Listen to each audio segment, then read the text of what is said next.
Bonjour! Welcome to another episode of Cuisine Michel.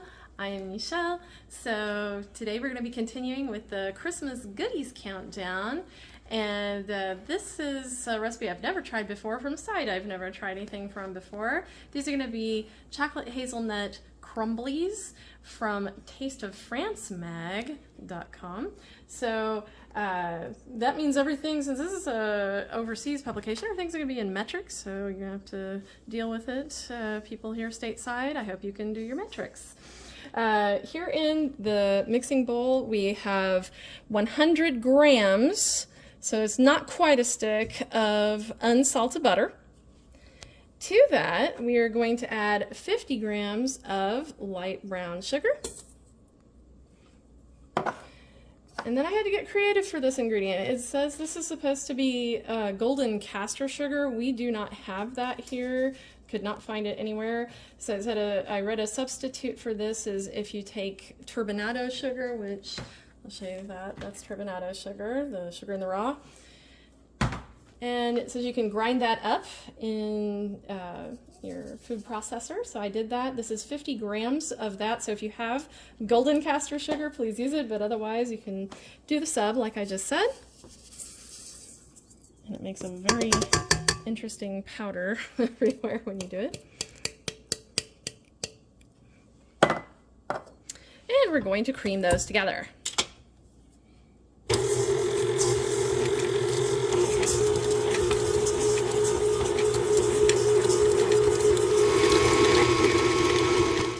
Right, next we're going to add in 1 large egg yolk and 1 teaspoon of vanilla extract.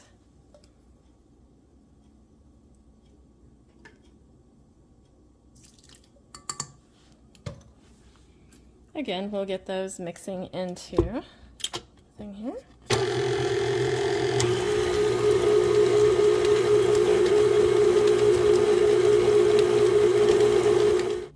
To the mixture now, we are going to add 100 grams of self-rising or self-raising, depending on where you are, flour.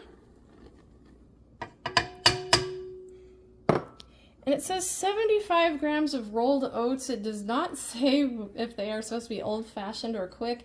Based on what the picture of the cookies look like, I think it's supposed to be old-fashioned, so that's what I'm going with. And we're going to see if we can mix those in together. We may have to stir it by hand. And they're coming together. All right, so I did have to use a wooden spoon to mix my dough all the way through. And then I started dividing it up. It says you can choose if you want to divide this into 16 or 24 balls. I'm gonna go with 16 because I think a bigger cookie would probably come out a little bit softer. So I'm gonna be putting them on the sheet a little bit apart to make sure they have plenty of room. Once you get them on here, of course I don't have all of them on yet, you will then take a fork and you want to flatten these like that. Each one. Then you will transfer them to the oven, and depending on which size you made, it says 7 to 12 minutes, so I'm thinking these are going to have to come closer to 12. I'll let you know how long I end up baking them here in just a moment.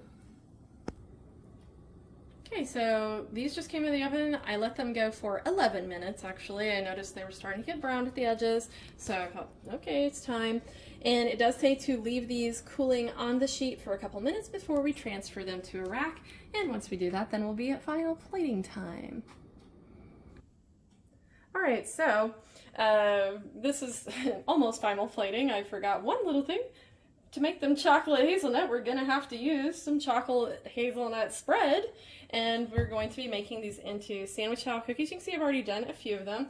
Obviously, the step here is just to take some of your chocolate hazelnut spread, put it on the center, and you can spread how much ever you feel like for this. I'm not going to make it too thick, but not too thin either. Just a good layer in there. And so we have a nice little sandwich looking like that. All right, so here's my actual final plating. So you can see it does not, this is all that it makes. If you separate them off into just the 16, you could have a few more if you did the 24 balls. Anyway, let's have a taste test here and see how they are.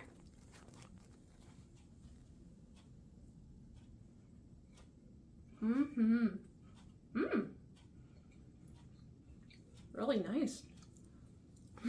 We're gonna have Nutella all over my mouth now or something. Okay, so they're very interesting texture. They are kind of crispy outside, but they're very soft inside. They're unexpectedly soft inside. Whenever you're putting the sandwiches together, they feel pretty solid, but they are nice and soft inside, and the Nutella gives just a nice little taste. It's not overwhelming, and they're very, very good. They're not overly sweet, so if you want a cookie that's not gonna be like a sugar bomb or something, these are really, really nice.